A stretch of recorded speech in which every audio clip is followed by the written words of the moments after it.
बाहेर फिरायला जाताना मुलांसाठी हेल्दी आणि टेस्टी फूड तुम्हाला काहीतरी घेऊन जायचं असेल तर मसाले शेंगदाणे हा एक उत्तम पर्याय आहे.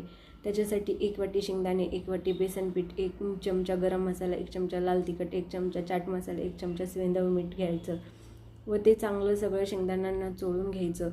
शेंगदाण्यांना ते मसाला चोळून झाला की त्याच्यामध्ये थोडं थोडं पाणी टाकून ते घट्टसर मळून घ्यायचं. जास्त पातळ मळायचं नाही, घट्टसर मळून घ्यायचं व गॅसवरती तेल गरम करायला ठेवून त्याच्यामध्ये एक एक सुट्टा करून शेंगदाणे त्यामध्ये सोडून घ्यायचे. शेंगदाणे सोडून झालं की ते दोन्ही साईडनी चांगले लालसर होईपर्यंत तळून घ्यायचे. 1 ते 5 ते 10 मिनटात शेंगदाणे तळून तयार होतात. तळून झाले की एका ताटात काढून घ्यायचे.